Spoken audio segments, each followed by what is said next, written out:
My name is Marcus, and I'm about to tell you how my cousin Danny thought he could steal my life on Valentine's Day. What he didn't realize was that I'd been documenting his lies for months, and when their wedding day came, I had the perfect gift waiting for them. Some people believe revenge is a dish best served cold. I believe justice is a contract best served with proper legal documentation. Before we jump back in, tell us where you're tuning in from, and if this story touches you, make sure you're subscribed, because tomorrow, I've saved something extra special for you.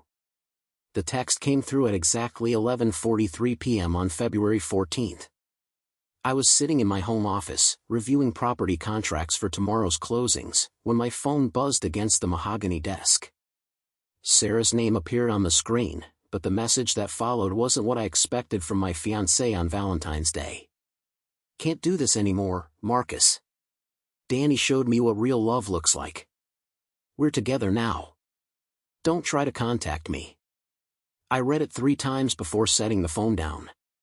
No emotion, no racing heart, just the steady tick of the grandfather clock in the corner marking each second as my 5-year relationship officially ended.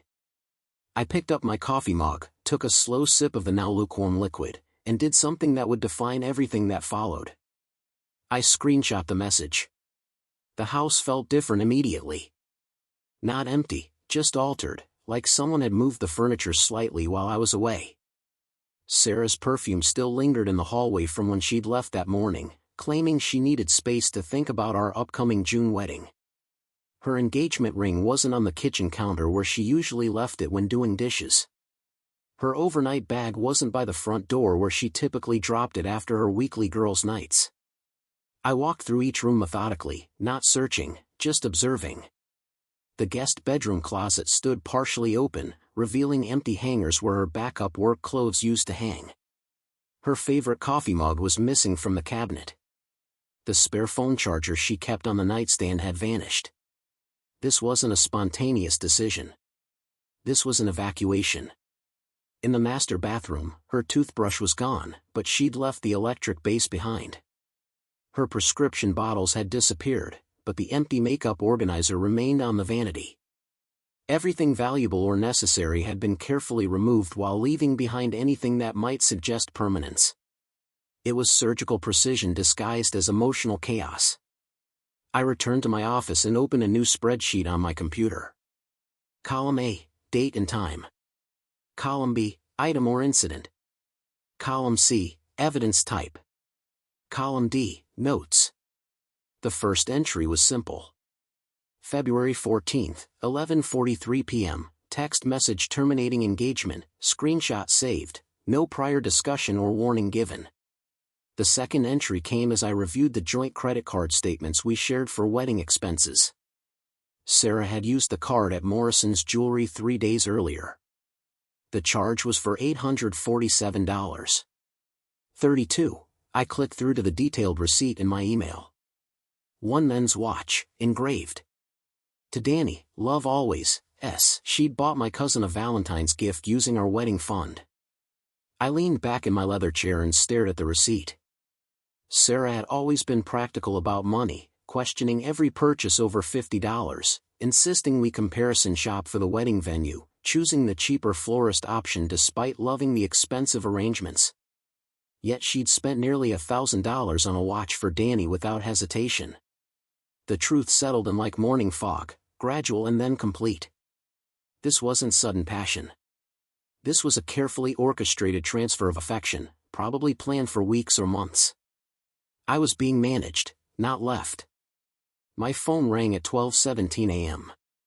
Danny's name on the screen. I answered on the third ring. Marcus, man, I'm so sorry you had to find out this way. His voice carried that false sympathy tone he'd perfected since childhood, the same one he used when explaining why he'd accidentally broken my toys or eaten my birthday cake. Find out what way, exactly? I kept my voice level, curious rather than confrontational. About me and Sarah. It just happened, you know? Sometimes people connect in ways you can't predict. We didn't plan this. I opened my laptop and navigated to Sarah's social media while he talked. Her relationship status still showed engaged to Marcus Williams.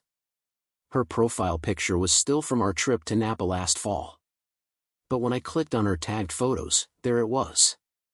A picture from 3 weeks ago at Riverside Cafe, Sarah and Danny sharing dessert across a small table. She was wearing the blue dress I bought her for Christmas. He was wearing the watch she'd purchased 3 days ago. When did it start? I asked, scrolling through more photos. Recently. Maybe a month ago. We were just talking, about your relationship. She was having doubts about the wedding, feeling rushed. I was just being supportive. I found another photo, this one from February 2nd.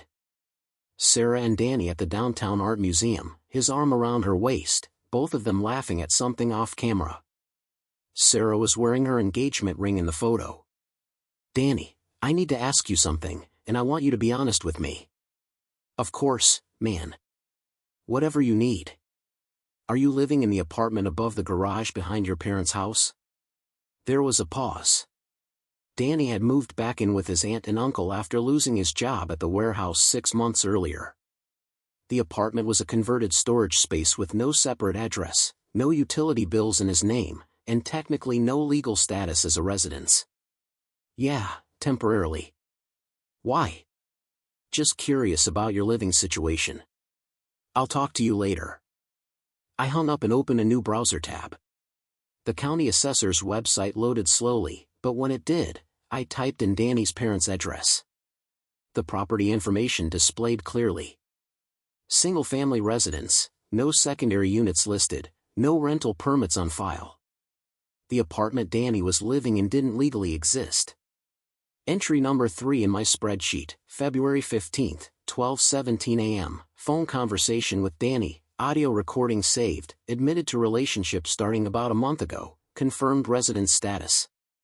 I'd started recording calls 6 months earlier when I began suspecting Sarah was sharing details about our relationship with someone.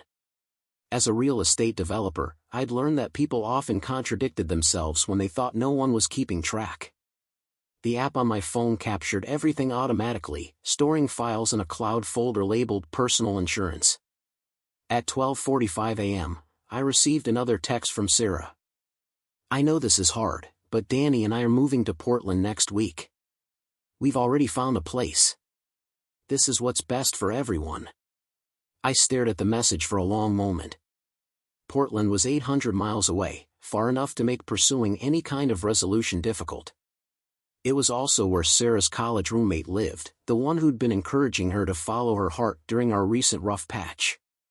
The one who'd been divorced twice and seemed to view marriage as a temporary arrangement. I opened my contacts and scrolled to Detective Maria Santos, a former client who'd purchased a condo from me 2 years earlier. We'd stayed in touch professionally, and she'd mentioned once that if I ever needed advice about legal matters, she was available. It was 1 a.m., too late to call, but I sent a brief text. Maria, this is Marcus Williams from Pinnacle Properties. I may need some advice about documenting potential fraud. Could we talk tomorrow? Her response came within 5 minutes. Of course. Call me after 9 a.m.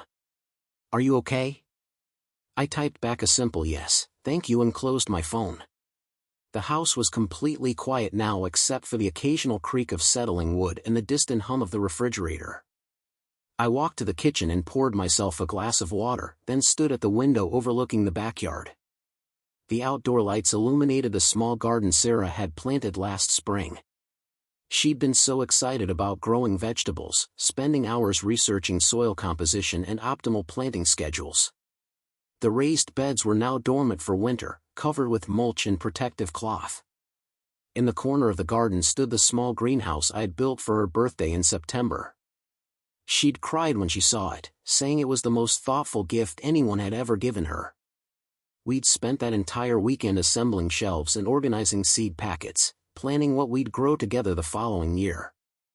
I took out my phone and photographed the garden, the greenhouse, and the small stone pathway we'd laid together on Memorial Day weekend.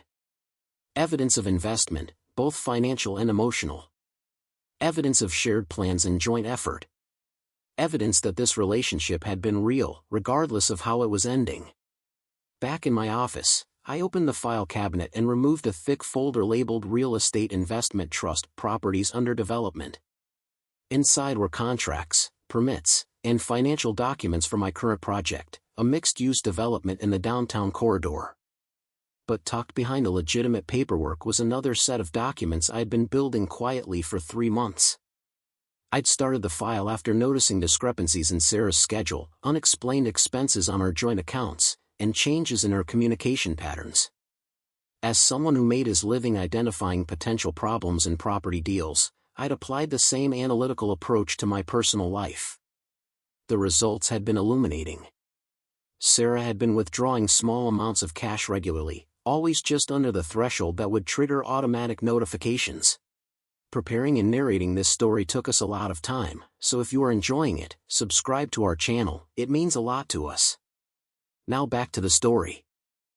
She'd been making unscheduled stops at locations that didn't match her stated plans. Her phone had started receiving calls from numbers that, when I researched them, belonged to businesses she claimed never to visit.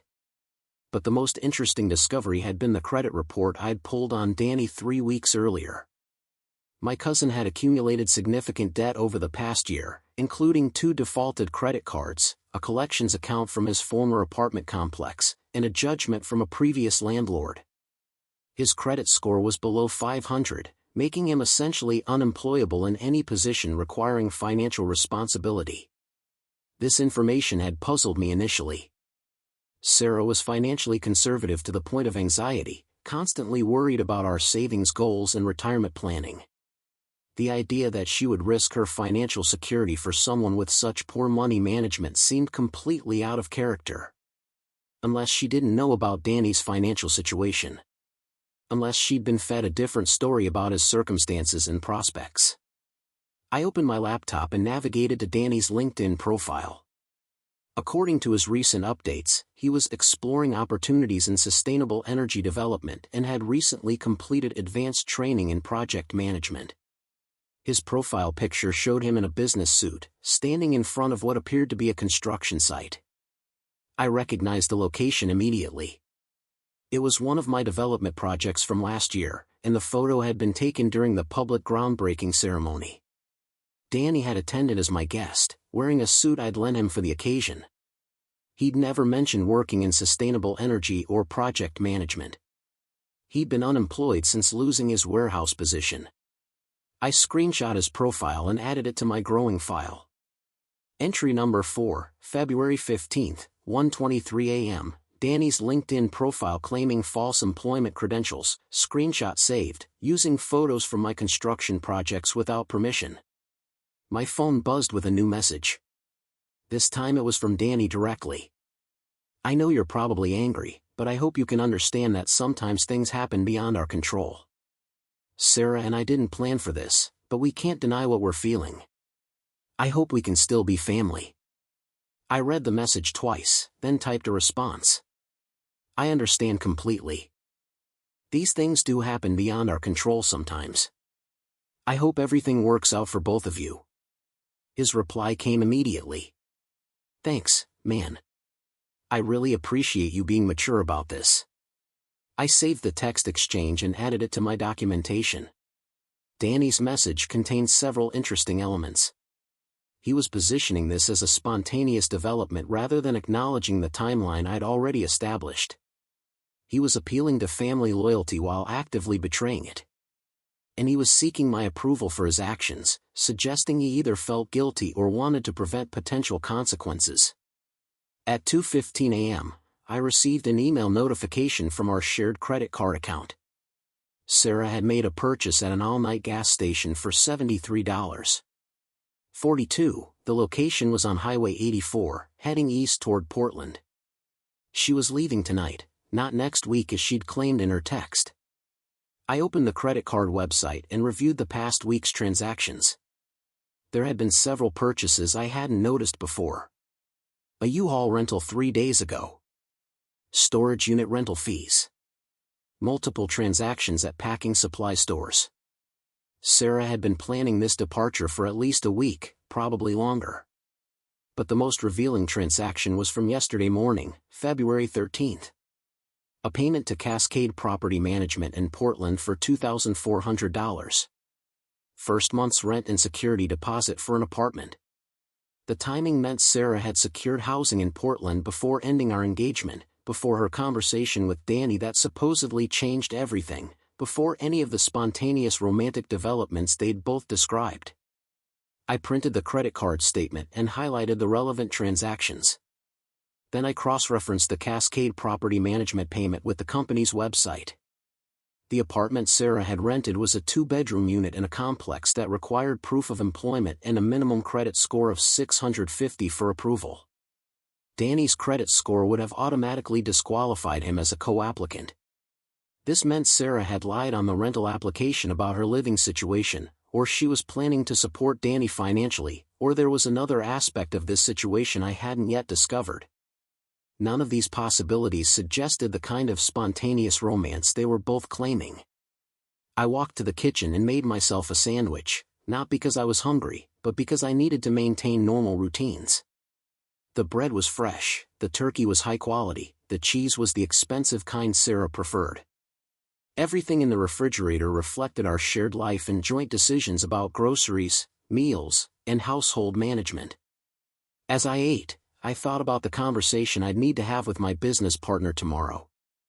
Sarah had been involved in several aspects of our real estate development company, primarily handling marketing and client relations.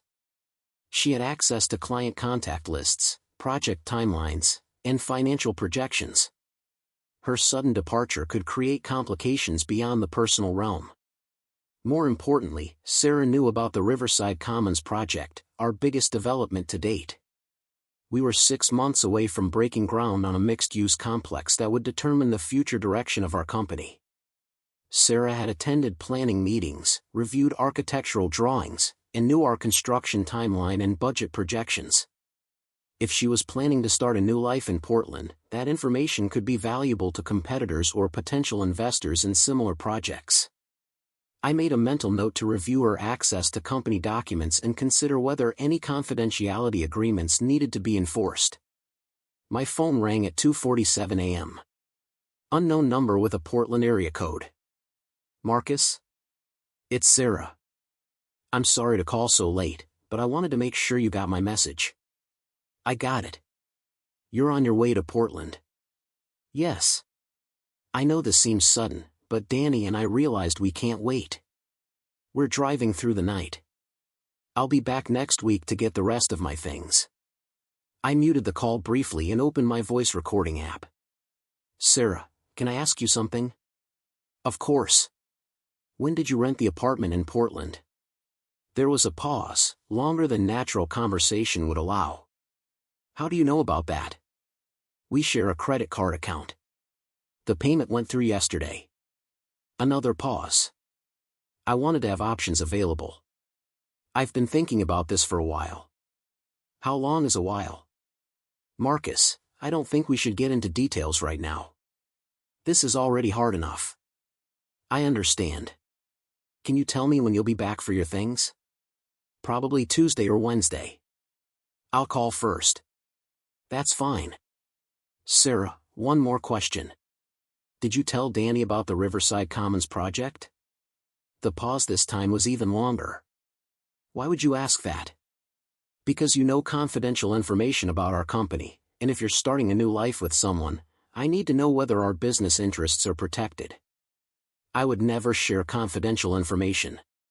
You should know me better than that. I thought I did. Drive safely. I hung up and saved the recording. Entry number 5, February 15th, 2:47 a.m., phone conversation with Sarah, audio recording saved, admitted to planning departure in advance, confirmed access to confidential business information. At 3:30 a.m., I opened my laptop and began researching Portland real estate markets, construction companies, and development projects. If Sarah and Danny were planning to build a life there, I wanted to understand the environment they were entering. What I found was interesting. Portland's real estate market was highly competitive, with few opportunities for new developers and significant barriers to entry for construction projects. The city had strict zoning requirements, lengthy permitting processes, and well-established companies dominating most commercial development. For someone like Danny, with no legitimate experience and poor credit, breaking into the market would be nearly impossible. Unless he had access to proprietary information about successful development strategies, client lists, and financial models that had already proven effective. Unless he had confidential data about project timelines, cost structures, and market analysis that could give him an advantage over established competitors. I printed several articles about Portland's development restrictions and added them to my file. Then I opened a new document and began writing a detailed timeline of events, starting with the first irregularities I'd noticed in Sarah's behavior 3 months earlier. November 15th, Sarah mentioned meeting Danny at a coffee shop downtown. Claimed it was coincidental, said they discussed family matters. November 22nd, Sarah canceled our Thanksgiving plans with my parents, said she needed to help a friend with a work crisis. Credit card showed charges at restaurants during times she claimed to be working. December 3rd, Sarah suggested postponing our June wedding, citing stress about work and family obligations. When I suggested reducing the guest list or choosing a simpler venue, she became upset and said I wasn't understanding her concerns. December 18th, Sarah purchased expensive gifts for several people I'd never heard her mention before. When I asked about the recipients, she said they were new friends from her professional network. January 8th, Sarah started receiving frequent phone calls during dinner and other previously uninterrupted times. She began taking these calls in private, claiming they were work-related even when they occurred on weekends and evenings. January 24th, Sarah suggested we needed space to evaluate our relationship and began spending nights at her friend Jessica's house with increasing frequency. February 2nd, Sarah attended a professional conference that, when I later checked, hadn't occurred on the dates she specified. The pattern was clear when laid out chronologically. Sarah had been creating distance and building an alternative life for 3 months while maintaining the appearance of our relationship. Danny had likely been involved from the beginning, not as a spontaneous romantic development, but as part of a calculated plan to transition from one life to another. At 4:15 a.m., I received a text from an unknown number. "This is Danny. Using Sarah's phone. Just wanted you to know we made it safely to Oregon. We'll be in touch." I saved the message and noticed something interesting. The timestamp showed the text was sent from Oregon, but the metadata indicated it had originated from a location in eastern Washington, about 2 hours away from Portland. Either they'd stopped for an extended break, or they weren't heading directly to Portland as Sarah had claimed. I opened a mapping application and traced the route from our city to Portland. The most direct path wouldn't take them through eastern Washington. But if they were making a detour to meet someone or handle other business, it might explain the location discrepancy. I made a note to research what was located in that area of Washington that might interest Danny or Sarah. It could be nothing, but in my experience, people who were lying about one thing were usually lying about several things. My coffee had grown cold again, so I made a fresh pot and continued working. The house felt different now, not just because Sarah was gone, but because I was seeing it through new eyes. Every shared possession, every joint decision, every sign of our life together now carried the weight of deception. But I wasn't sad. I wasn't angry. I was focused.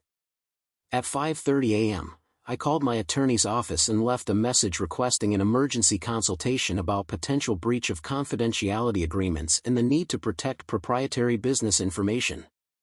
Then I called my business partner and left a similar message about reviewing Sarah's access to company documents. By 6 a.m., I had assembled a comprehensive file documenting the timeline of Sarah's deception, Danny's false claims about his circumstances, and the potential threat to my company's confidential information.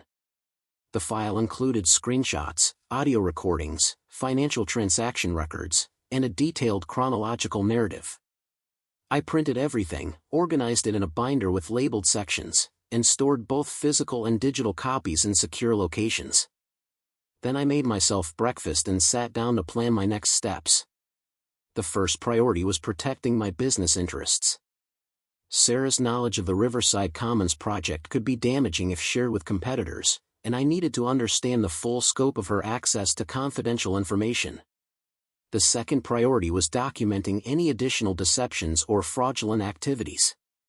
Sarah's use of our joint credit card for her secret apartment rental could be considered theft, depending on how our accounts were structured and what purposes we'd agreed the cards could be used for. The third priority was understanding Danny's true intentions and capabilities. His false claims about employment and his poor credit history suggested someone desperate enough to engage in risky or illegal activities to improve his situation. At 7 a.m., my phone rang. Detective Santos returning my late-night text. "Marcus, you said you might need advice about documenting fraud. What's going on?" I gave her a brief overview of the situation, focusing on the financial irregularities and potential business confidentiality issues rather than the personal betrayal aspects. "This sounds like it could involve several different types of legal violations," she said. "Identity fraud if Danny is misrepresenting his credentials, theft if Sarah used joint accounts for unauthorized purposes, and possibly corporate espionage if confidential business information is involved. Do you have documentation?" "Extensive documentation. Timeline, recordings, financial records, everything." "Good. You'll want to consult with both a criminal attorney and a business litigation specialist. But Marcus, be careful about how you proceed. If you're planning any kind of confrontation or retaliation, make sure everything you do is completely legal and above board." "I'm not planning retaliation. I'm planning protection." "That's exactly the right approach. Call me if you need any other advice." I hung up and added her input to my notes. Entry number 6, February 15th, 7 a.m., consultation with Detective Santos. Confirmed potential legal violations, advised legal consultation and careful documentation. At 8 a.m., I showered, dressed in my best suit, and prepared to face the day as if nothing had changed. I had client meetings scheduled, property inspections to conduct, and business decisions to make. Sarah's betrayal wasn't going to derail my professional responsibilities or compromise my company's success.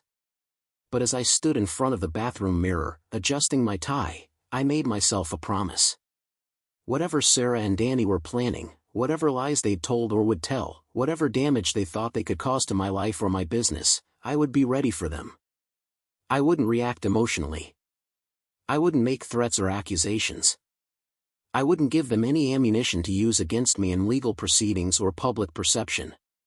Instead, I would do what I did best. I would plan carefully, document thoroughly, and execute methodically. I would build a case so comprehensive and irrefutable that when the time came to act, the outcome would be inevitable. Sarah had taught me something valuable in the months leading up to her departure. She'd shown me how effective patient deception could be when the target wasn't paying attention. She'd demonstrated how much damage someone could cause when they had access to private information and confidential resources. Now I was going to show her what happened when someone with those same capabilities decided to pay attention. The game was just beginning, and unlike Sarah and Danny, I understood that the most important moves were made in silence, documented in detail, and executed with perfect timing. They thought they'd won by leaving. They didn't realize they'd just given me all the motivation and evidence I needed to ensure that their victory was temporary. As I drove to my first appointment that morning, I felt something I hadn't experienced in months. Not anger, not sadness, but clarity. For the first time since I'd started noticing irregularities in Sarah's behavior, I knew exactly what I was dealing with and exactly how I was going to handle it. The sunrise was particularly bright that morning, casting long shadows across the empty road ahead. I turned up the radio, straightened my shoulders, and drove toward whatever came next with the confidence of someone who had finally stopped believing lies and started documenting truth. 3 weeks had passed since that Valentine's night when everything changed. I'd thrown myself into work with renewed focus, closing 2 major property deals and securing permits for the Riverside Commons project ahead of schedule. But today, March 7th, brought news that shifted my investigation into an entirely different gear. The call came from my attorney, Robert Hensley, at precisely 9:15 a.m. while I was reviewing blueprints for our newest development. His voice carried that particular tone lawyers use when they've discovered something significant. "Marcus, we need to meet immediately." I've been researching the information you provided about Danny's false employment claims, and I've uncovered something that goes far beyond simple resume fraud. I set down my coffee and closed the blueprint folder. What did you find? Your cousin has been using your company's name and projects to secure loans and credit lines. There are at least 3 separate instances where he's claimed to be an executive with Pinnacle Properties, using photos from your construction sites as proof of his involvement. The room seemed to tilt slightly as the implications hit me. How much money are we talking about? So far, I've identified approximately $47,000 across multiple lenders. But Marcus, that's not the worst part. He's also been collecting deposits for property investments that don't exist, using your reputation and company credentials as collateral for his credibility. I walked to my office window and stared out at the city skyline, processing this information. Danny wasn't just lying about his employment status. He was actively committing fraud using my business as his foundation. Who are the victims? I'm still compiling the full list, but I can tell you that Sarah's friend Jessica is one of them. She gave Danny $15,000 as a down payment on what she believed was an exclusive pre-construction opportunity in Portland. The pieces were falling into place with disturbing clarity. Sarah's sudden friendship with Jessica, her knowledge of our business operations, her access to client lists and project details. She hadn't just been cheating on me emotionally and financially. She'd been providing Danny with the information he needed to defraud people in our extended social circle. Robert, I need you to document everything you've found and prepare a comprehensive report. I also need you to research property records in Portland and see if Danny's name appears on any real estate transactions. Already ahead of you on that. He's made offers on 3 different properties in the past month, all using fraudulent financial documentation. 2 of the offers were accepted, and he's supposed to close on both properties next week. I sat down heavily in my chair. Danny wasn't just stealing money from individuals. He was attempting to purchase real estate using funds obtained through fraud, which would create a cascade of legal violations affecting multiple victims and institutions. What are our options? We need to file criminal charges immediately. This isn't just civil fraud anymore, Marcus. This is federal wire fraud, identity theft, and potentially organized financial crime. The FBI will be interested in this case. After hanging up, I opened my filing cabinet and removed the folder I'd been maintaining since February. What had started as personal documentation of a relationship betrayal had evolved into evidence of a criminal enterprise.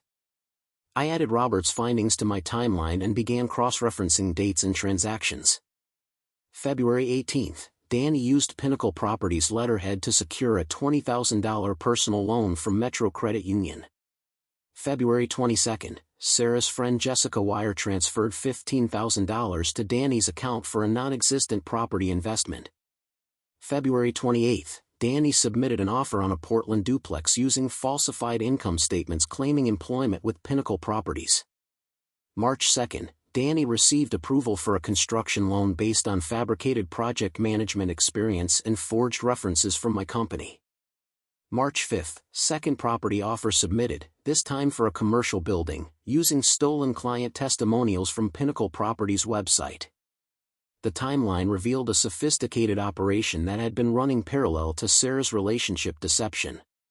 While I'd been focused on her emotional betrayal and the threat to my business confidentiality, Danny had been building an entire fraudulent identity using my company's reputation and resources. My phone buzzed with a text message from an unknown number. Marcus, this is Jessica. I need to talk to you about Danny and Sarah. Something isn't right with the investment opportunity they offered me. Can we meet today? I typed back immediately. Yes.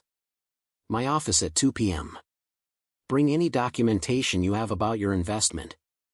Jessica arrived early, clutching a manila folder and looking nervous.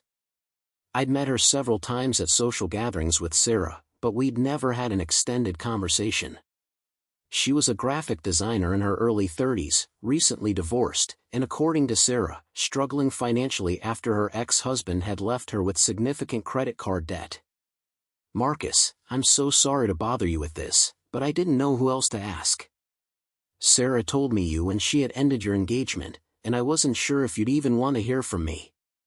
I gestured for her to sit down and poured her a cup of coffee. Jessica, I want to hear everything you're willing to tell me. Take your time.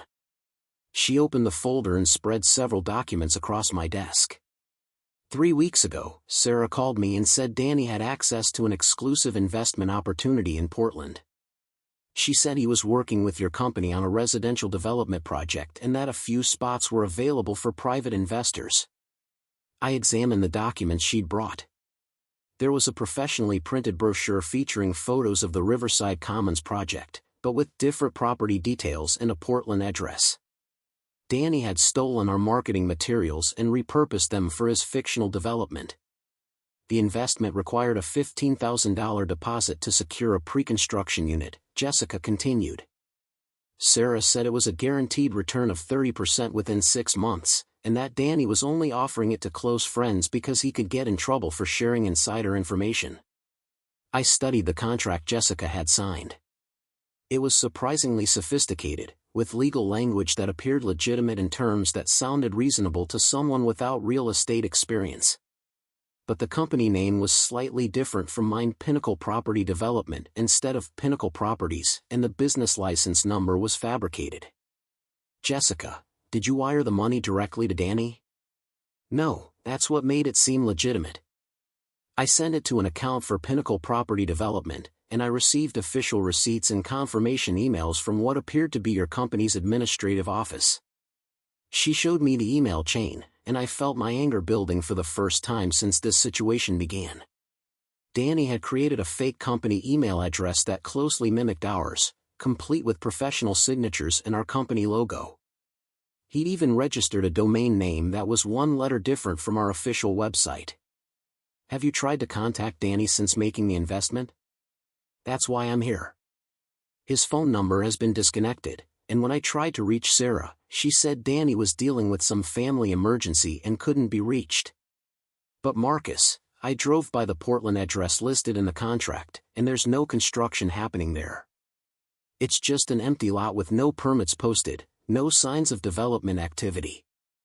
I made copies of Jessica's documents and added them to my growing file. Then I called Robert and asked him to join us immediately. When he arrived, I introduced him as my attorney and explained that Jessica was one of Danny's fraud victims. Robert reviewed her documents quickly, taking notes and asking clarifying questions about her communications with Danny and Sarah. After 20 minutes, he sat back and looked at both of us. Jessica, you're the victim of a sophisticated investment fraud scheme. The good news is that we have excellent documentation and a clear paper trail. The challenging news is that recovering your money may take time, and there's no guarantee that Danny has any assets available for restitution. Jessica's face went pale. You're saying my $15,000 is just gone? Not necessarily. But Danny appears to have used your money, along with funds from other victims, to make deposits on real estate purchases that he can't actually complete. When those deals fall through, as they inevitably will, there may be legal recourse to recover some funds from the earnest money deposits. I leaned forward and spoke carefully. Jessica, I need to ask you something important. Do you know if Sarah received any money from Danny in connection with these investments? She hesitated, looking uncomfortable. I'm not sure if I should say anything. Sarah is my friend, and I don't want to get her in trouble. Jessica, Robert interjected, if Sarah received money in connection with this fraud, she could be considered an accomplice. Protecting her now could make things worse for both of you later. She opened her purse and pulled out her phone. Sarah asked me not to mention this to anyone, but Danny gave her a $5,000 finder's fee for referring me as an investor. She said it was normal for real estate deals, like a referral bonus. I felt the last piece of my emotional attachment to Sarah dissolve completely. She hadn't just been unfaithful. She hadn't just shared confidential business information. She had actively participated in defrauding her own friends, taking money to lure them into Danny's schemes. Did she mention other referrals or other investors? Robert asked. She said Danny was working with several people and that she'd been helping him identify potential investors who could benefit from these opportunities. She made it sound like she was doing us all a favor by giving us access to deals that weren't available to the general public. After Jessica left, Robert and I spent the next 2 hours mapping out the full scope of Danny's operation. We identified 7 potential victims, including Jessica, who had invested amounts ranging from $8,000 to $25,000. The total appeared to exceed $150,000, all collected within a 6-week period. "This is moving faster than I expected," Robert said. "Danny is either desperate or incredibly confident, but either way, he's escalating quickly. We need to contact law enforcement immediately." I agreed, but I also had a more immediate concern. "Robert, if Danny is supposed to close on 2 properties next week, and those deals fall through because of fraudulent financing, the sellers are going to start asking questions. This whole scheme is about to collapse publicly. Which means Danny and Sarah are probably planning to disappear with whatever money they can extract before the collapse happens. Marcus, I think you need to consider the possibility that they're planning something bigger than just investment fraud." That evening, I sat in my home office reviewing everything I'd learned. The scope of Danny's criminal activity was far beyond what I'd initially suspected, and Sarah's involvement was deeper and more calculating than I'd imagined. But there was still something missing from the picture. I opened my laptop and began researching Portland real estate transactions from the past month, looking for any connection to Danny or Sarah. What I found was revealing. There had been unusual activity in the specific neighborhood where Danny claimed to be developing property. Several lots had been purchased by out-of-state buyers using cash transactions, all closing within days of each other. I cross-referenced the buyer names with public records and social media profiles. 3 of the purchases had been made by people who listed their employment as working for real estate development companies that didn't exist. He was part of a larger organization that specialized in real estate fraud, using stolen company identities and falsified credentials to create the appearance of legitimate business activity. Sarah's role wasn't just as his girlfriend or accomplice. She was his information source, providing insider knowledge about successful real estate companies that could be imitated and exploited. I printed everything I'd found and organized it chronologically.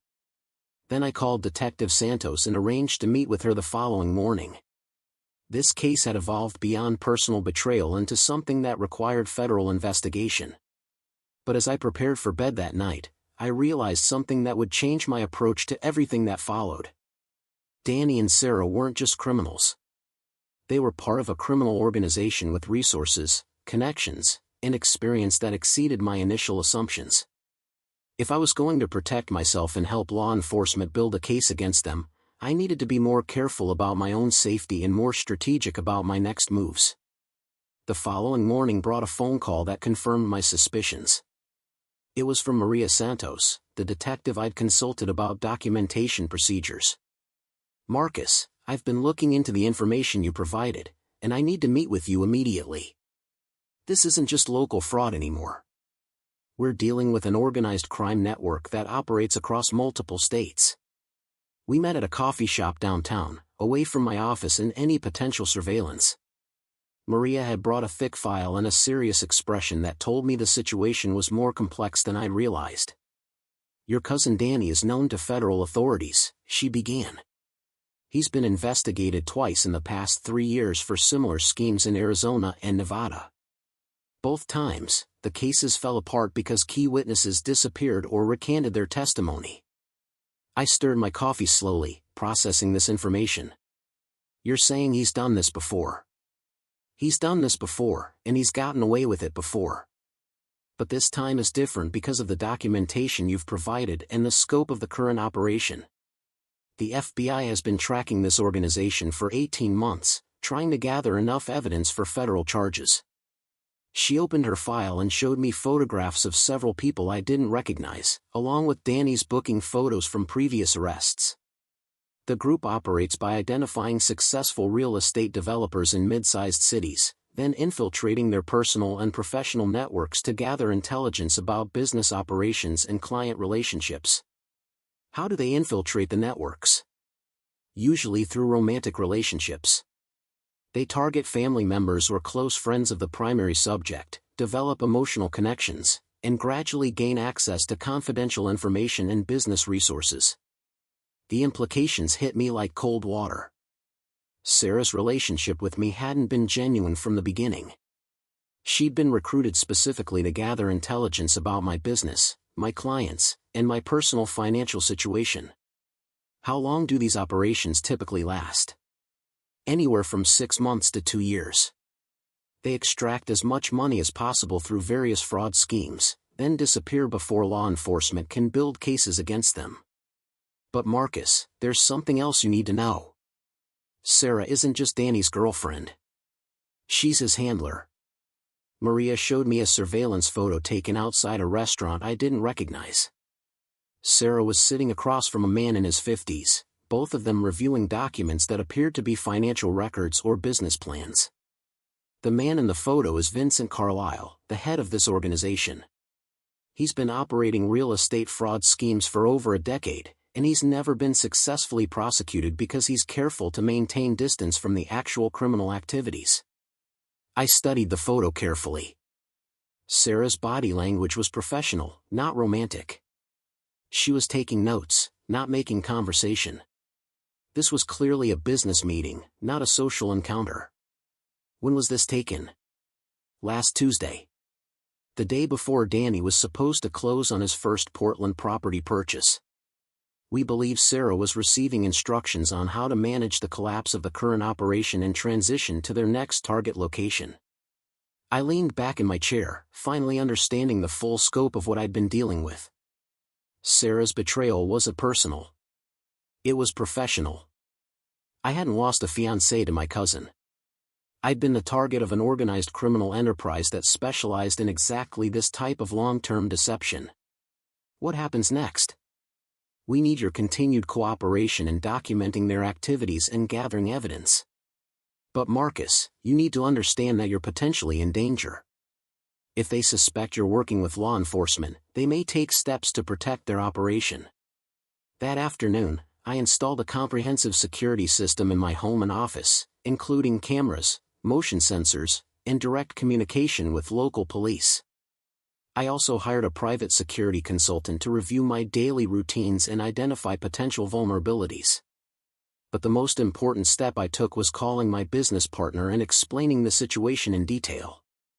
We needed to secure all company information, change access codes and passwords, and implement new protocols for protecting client data and project details. As evening approached, I sat in my office reviewing the day's developments. What had started as personal heartbreak had evolved into federal criminal investigation. What had seemed like spontaneous betrayal was actually carefully planned and professionally executed. But I wasn't discouraged. If anything, I felt more determined than ever to see this through to completion. Danny and Sarah had made a critical error in their planning. They'd assumed I would react emotionally to personal betrayal, making me an unreliable witness and an ineffective adversary. Instead, their deception had turned me into their most dangerous opponent. Someone with access to all their lies, documentation of all their crimes, and the resources to support a comprehensive investigation. The next few weeks would be crucial. According to Maria, the organization typically collapsed their operations quickly once they sensed law enforcement attention. Danny and Sarah would soon realize that their Portland plans were falling apart and that their fraud victims were comparing notes and asking questions. When that happened, they would have two choices. They could disappear and start over in a new location, or they could escalate their current operation and try to extract as much money as possible before running. Either way, I would be ready for them. The documentation was complete, the evidence was secured, and law enforcement was prepared to act when the moment was right. But I had one more card to play, one final move that Danny and Sarah wouldn't anticipate. Tomorrow, I would begin implementing a plan that would not only protect future victims but ensure that this criminal organization faced consequences for every life they'd damaged and every dollar they'd stolen. The game was far from over, and I was about to demonstrate exactly what happened when someone with legitimate business resources decided to fight back against professional criminals. 2 days later, my phone rang with news that changed everything. It was Robert, my attorney, and his voice carried an excitement I hadn't heard before. Marcus, you're not going to believe what I've discovered. Remember how Danny was supposed to close on those Portland properties this week? Yes, what happened? He actually went through with the closings. Both of them, but here's the interesting part. The properties he purchased are owned by a company called Pacific Northwest Holdings, which is a subsidiary of Evergreen Investment Group. I waited for him to continue, sensing there was more to this story. Evergreen Investment Group is owned by Vincent Carlisle, the man the FBI identified as the head of this criminal organization. Danny didn't just buy random properties, Marcus. He bought properties from his own boss, using money stolen from fraud victims. The implications were staggering. You're saying this whole Portland operation was designed to funnel stolen money back to the organization leadership? Exactly. And that's not all. The properties Danny purchased are in foreclosure. They've been in foreclosure for 6 months, and Carlisle has been using them as collateral for various financial schemes. When Danny's fraudulent financing inevitably fails, the properties will revert to the bank, and Carlisle will have successfully laundered over $200,000 in stolen funds. I felt a surge of satisfaction as the pieces fell into place. Robert, this is federal money laundering on top of the wire fraud and identity theft. It gets better. The bank that's been carrying the foreclosure debt is First National, the same bank where you have your business accounts. I've been working with their fraud investigation department, and they're very interested in recovering the money that's been stolen from their depositors. That evening, I received an unexpected visitor. Detective Santos arrived at my house with 2 FBI agents and a warrant for Danny's arrest. They also had authorization to seize any property purchased with proceeds from criminal activity. Marcus, we're moving forward with arrests tomorrow morning. Danny and Sarah are both being charged with federal wire fraud, money laundering, and conspiracy to commit organized financial crimes. We need you to be available for testimony and to provide access to all the documentation you've compiled. I handed over copies of everything I'd gathered, including the timeline, recorded conversations, financial transaction records, and evidence of the false company credentials Danny had been using. There's one more thing, Agent Rodriguez said. We'd like your permission to set up surveillance equipment here in case Danny or Sarah attempt to contact you or return to retrieve anything they may have left behind. I agreed immediately. After months of being the target of deception and manipulation, I was ready to be part of the solution. The next morning, I was in my office when Maria called with an update. We arrested Vincent Carlisle at his hotel in Portland. Danny and Sarah were with him, apparently receiving instructions for their next assignment. What happens to the money they've stolen? That's where things get interesting. Because we can prove the Portland properties were purchased with fraud proceeds, the bank can seize them immediately. And because those properties are worth significantly more than the outstanding debt, there should be enough recovered assets to compensate most of the victims. I felt a sense of closure beginning to form. What about the people who were hurt by this scheme? Jessica and the other victims will be contacted by the FBI's Victim Services Coordinator. They'll be able to file claims for restitution, and based on the asset recovery, they should get most of their money back. That afternoon, Robert called with the final piece of news I'd been waiting for. Marcus, the FBI executed search warrants on all of Carlisle's properties and business accounts. They've recovered over $800,000 in cash and assets, and they've identified at least 30 victims across 7 states. This investigation is going to shut down the entire organization. I sat back in my chair and looked out at the city skyline. 6 weeks ago, I'd been planning a June wedding and looking forward to building a life with someone I thought I loved. Today, I was helping federal agents dismantle a criminal organization that had been destroying lives across the country. The personal betrayal still stung, but it was overshadowed by the satisfaction of knowing that Sarah and Danny's crimes had finally caught up with them. More importantly, their arrests would prevent them from targeting other innocent people in the future. That evening, I called Jessica to let her know about the arrests and the asset recovery process. She cried with relief when I told her she would likely get her money back. Marcus, I can't thank you enough for taking this seriously and fighting for all of us. If you hadn't documented everything and worked with the police, Sarah and Danny would have just disappeared with our money. After hanging up, I poured myself a glass of wine and walked out to my back deck. The sun was setting over the mountains, painting the sky in shades of orange and purple. For the first time in months, I felt genuinely peaceful. My phone buzzed with one final message of the day. It was from Detective Santos.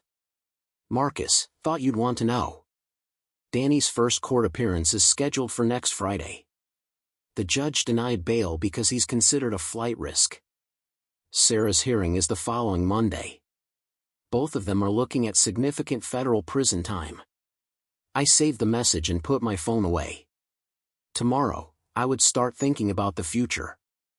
I would focus on my business, my projects, and rebuilding the personal life that Sarah and Danny had tried to destroy. But tonight, I was simply grateful that justice was finally being served, and that the lies, manipulation, and criminal schemes had finally come to an end. 6 months had passed since the arrests, and life had settled into a new rhythm. The federal case against Danny, Sarah, and Vincent Carlisle was moving through the courts with methodical precision. Asset recovery had been successful enough that Jessica and most other victims received full restitution within 90 days. My business had not only survived the disruption but actually expanded as word spread about how I'd helped expose the criminal organization. What I hadn't expected was the phone call I received on a Tuesday morning in late August. It was from Jessica, but her voice carried an excitement I hadn't heard since before the fraud incident. "Marcus, you're not going to believe what I just found out.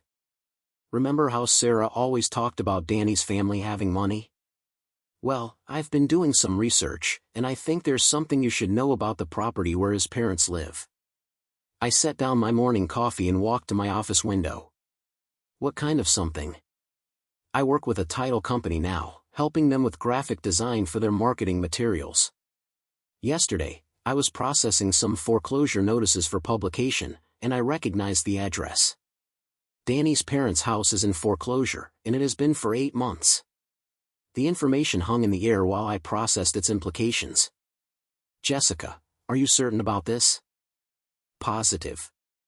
The foreclosure sale is scheduled for next month, September 15th. But here's the really interesting part. The property isn't just Danny's parents' house. It's a 2-acre lot with the main house and that converted apartment where Danny was living. The whole property is being sold as a single unit." I thanked Jessica and immediately called Robert. Within an hour, he'd pulled the complete foreclosure file and confirmed Jessica's information. The property had been in default for over a year, with multiple missed payments and failed attempts at loan modification. The total debt was $347,000, but the property's current market value was estimated at $285,000. "Marcus, this creates an interesting opportunity," Robert said during our meeting that afternoon. "Foreclosure auctions are public sales, and anyone can bid as long as they meet the minimum requirements." I studied the foreclosure documents spread across his desk. The property description included detailed information about the main house, the converted apartment, and several outbuildings. It was actually a substantial piece of real estate in a neighborhood that had been appreciating steadily over the past few years. What would be the minimum bid? The outstanding loan balance, which is $347,000. But given the market conditions and the property's condition, it's unlikely there will be much competition. Most investors avoid foreclosure auctions because of the complexities involved. That evening, I drove past the property for the first time in years. The house looked tired, with peeling paint on the shutters and an overgrown front yard. The apartment where Danny had been living showed signs of hasty abandonment, with newspapers piled on the front step and mail overflowing from the box. But the bones of the property were solid. The lot was large and well-positioned, the main house had good architectural features despite the deferred maintenance, and the location offered potential for future development. As a real estate investment, it actually made sense regardless of any personal considerations. I called my banker the next morning and arranged pre-approval for a cashier's check in the amount needed for the foreclosure auction. Then I had Robert research the legal requirements and procedures for participating in the sale. "Marcus, I have to ask, Robert said during our preparation meeting. Are you doing this as a business investment, or is there a personal element involved? I considered the question carefully. Both, I suppose. It's a legitimate investment opportunity that makes financial sense. But I'd be lying if I said there wasn't some satisfaction in the irony of the situation. As long as you're clear about your motivations and comfortable with the investment risk, there's nothing wrong with that approach. The foreclosure auction was scheduled for 10 a.m. on September 15th, on the courthouse steps downtown. I arrived at 9:30 a.m. with my cashier's check, identification, and a folder containing Robert's research about the property and the auction process. There were only 3 other potential bidders present, which confirmed Robert's prediction about limited competition. The auctioneer began promptly at 10 a.m. with a brief explanation of the terms and conditions. The minimum bid was $347,000, and all sales were final with no financing contingencies. When the bidding opened, one participant immediately dropped out after hearing the minimum amount. The second bidder offered $347,000, and I countered with $350,000. The third bidder raised it to $355,000, but when I responded with $365,000, both other participants withdrew. Going once, going twice, sold to bidder number 4 for $365,000. I handed over my cashier's check and received a receipt for the purchase. The deed transfer would be completed within 30 days, at which point I would become the legal owner of the property where Danny had been living when he orchestrated his fraud scheme. That afternoon, I called Detective Santos to inform her about the property purchase. I wanted to ensure there were no legal complications related to the ongoing criminal cases. Marcus, that's actually helpful for our investigation. We've been trying to determine if Danny hid any assets or evidence on that property before his arrest. As the new owner, you have the right to search the premises and report anything suspicious you might find. I hadn't considered that possibility, but it made sense. Danny had been living in the apartment for months while planning his crimes. There could be documents, equipment, or other evidence that law enforcement hadn't been able to access due to the previous ownership situation. The deed transfer was completed on October 3rd, and I received the keys to the property the following day. I drove out immediately, curious to see what condition Danny had left the apartment in when he fled to Portland. The main house was locked and appeared undisturbed, but the apartment door was slightly ajar. Inside, I found what looked like the aftermath of a hurried departure. Clothes scattered on the floor, papers and documents spread across a makeshift desk, and several boxes that appeared to have been packed quickly and then abandoned. I called Robert and asked him to meet me at the property with a witness and a camera. If there was evidence related to Danny's crimes, I wanted to document everything properly before contacting law enforcement. The most interesting discovery was a filing cabinet in the apartment's bedroom closet. It contained folders labeled with the names of various real estate companies, including mine. Each folder held printed emails, photographs of construction sites, and handwritten notes about company executives and their personal information. There was an entire folder dedicated to me, containing copies of my business licenses, financial records that should have been confidential, and even photographs of my house and office taken from various angles. The level of surveillance and information gathering was far more extensive than I'd realized. But the most significant find was a laptop computer hidden behind the filing cabinet. When I powered it on, it contained thousands of emails between Danny, Sarah, and other members of their criminal organization. The correspondence detailed not only the fraud scheme that had targeted me and my associates, but similar operations in 6 other cities. I immediately called Detective Santos and arranged for law enforcement to take possession of the laptop and all the documents. The evidence would be crucial for expanding the federal case and potentially identifying additional victims across multiple states. 2 weeks later, Robert called with an update about the criminal proceedings. Marcus, the laptop evidence you discovered has changed everything. The FBI has been able to identify over 200 victims and recover additional assets worth more than $2 million. What does that mean for Danny and Sarah? Their plea negotiations have fallen apart. With this additional evidence, they're now facing charges that could result in 20 to 30 years in federal prison. Vincent Carlisle has already accepted a plea deal that includes a life sentence without parole. That evening, I walked through the property I now owned, considering its future. The main house needed renovation, but it had strong potential as a rental property or eventual resale. The apartment could be converted back to its original use as a garage, or maintained as additional rental income. But as I stood in the space where Danny had planned his crimes and stored his stolen information, I felt a sense of completion that went beyond financial considerations. This property had been the headquarters for a criminal operation that destroyed lives and stole hundreds of thousands of dollars from innocent people. Now it would be restored and put to legitimate use. I decided to renovate the entire property and donate it to a local nonprofit organization that helped victims of financial fraud. It seemed like appropriate justice that Danny's former headquarters would become a resource for helping people recover from exactly the type of crimes he'd committed.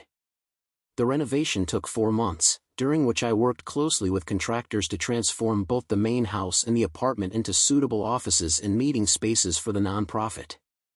We installed new security systems, updated all the electrical and plumbing, and created a professional environment that would serve fraud victims for years to come. On the day I officially transferred the property to the nonprofit, Jessica joined me for the dedication ceremony. She'd become an advocate for fraud victims herself, working with law enforcement agencies to help identify and prevent similar schemes. "Marcus, I still can't believe how this all turned out," she said as we watched the nonprofit staff move into their new headquarters. "A year ago, I thought I'd lost everything to Danny's lies. Now I'm helping other people avoid the same trap, and working in the building where he used to plan his crimes." "Sometimes justice takes unexpected forms," I replied. "But it always finds a way." That afternoon, I received a call from my attorney with the final legal update I'd been waiting for. "Marcus, the sentencing hearing for Danny and Sarah is scheduled for next month. Both of them have been ordered to pay full restitution to all identified victims, and their assets will remain frozen until all claims are satisfied. But there's something else you should know." "What's that?" "Sarah has been trying to contact you through the prison communication system. She's requested permission to send you a letter. The prison officials wanted to check with you before approving or denying the request." I considered this for a moment. Part of me was curious about what Sarah might want to say after everything that had happened. But a larger part of me recognized that any communication with her would serve no positive purpose for either of us. "Please tell them to deny the request. I have no interest in hearing from Sarah, now or in the future. I'll take care of that immediately." 6 weeks later, I was in my office reviewing plans for a new commercial development when my assistant informed me that there was a news crew in the lobby requesting an interview. I'd been avoiding media attention throughout the legal proceedings, but apparently the sentencing hearing had generated public interest in the case. I agreed to a brief interview, focusing on the importance of documentation and working with law enforcement when facing financial crimes. The reporter was particularly interested in how I'd been able to maintain detailed records while dealing with personal betrayal. "The key is separating emotion from evidence," I explained. "When someone is lying to you or stealing from you, anger is a natural response. But anger doesn't solve problems or protect other people from becoming victims. Documentation and legal action do." "What advice would you give to other people who might be facing similar situations?" "Trust your instincts, but verify everything. If something seems too good to be true, investigate it thoroughly before committing resources.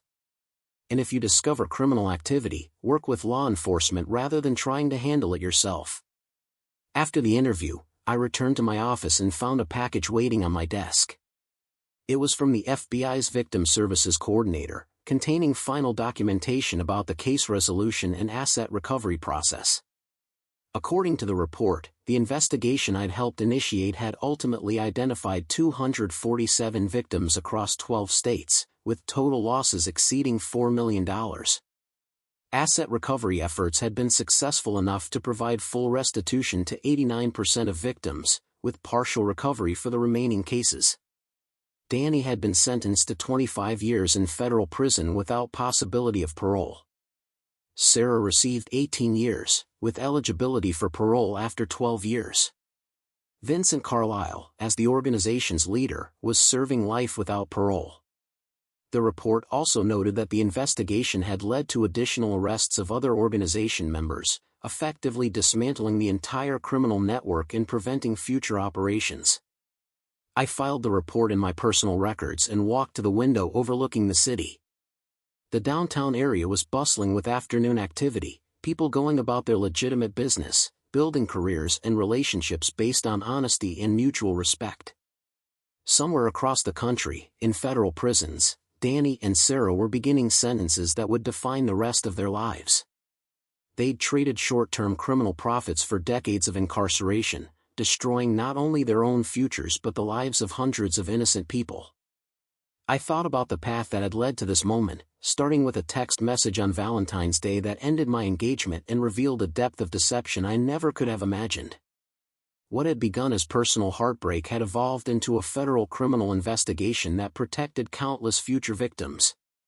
The experience had taught me valuable lessons about trust, documentation, and the importance of responding to problems with strategy rather than emotion. It had also shown me that justice, while sometimes slow, was ultimately more satisfying than revenge. My phone buzzed with a text from Jessica. "Marcus, just wanted you to know that the nonprofit helped recover $50,000 for a family in Phoenix who were targeted by a copycat scheme. The resources you provided are already making a difference." I smiled and typed back, "That's exactly what we hoped would happen." That evening, I drove past the property I'd purchased at Foreclosure and donated to the nonprofit. The parking lot was full, and lights were on in every office window. People were inside working to help fraud victims, using the space where crimes had once been planned to now provide solutions and support. As I continued toward home, I reflected on how completely my life had changed since that February night when everything fell apart. I'd lost a fiancée and discovered the betrayal of someone I'd considered family. But I'd also gained a deeper understanding of my own strength, the importance of principled action, and the satisfaction that comes from helping others. The house felt different now, not because Sarah's presence had been erased, but because it had been replaced with something better. Peace, purpose, and the knowledge that I'd handled the worst situation of my life with dignity and effectiveness. I poured myself a glass of wine and sat on the back deck, watching the sunset paint the sky in brilliant colors. Tomorrow would bring new challenges and opportunities, new projects to develop and new relationships to build. But tonight, I was simply grateful for the journey that had brought me to this moment, and confident in my ability to handle whatever came next with wisdom, patience, and integrity. The criminal organization that had targeted me was gone, their victims had been compensated, and their headquarters had been transformed into a force for good. Justice had been served in the most complete way possible, not through revenge or retaliation, but through careful documentation, strategic action, and unwavering commitment to doing what was right. As I finished my wine and prepared for bed, I felt something I hadn't experienced in over a year. Complete peace of mind. The lies had been exposed, the criminals had been punished, and the truth had prevailed in every possible way. Sometimes the best revenge is simply living well and helping others do the same. Tonight, I was doing both. Up next, you've got 2 more standout stories right on your screen. If this one hit the mark, you won't want to pass these up. Just click and check them out.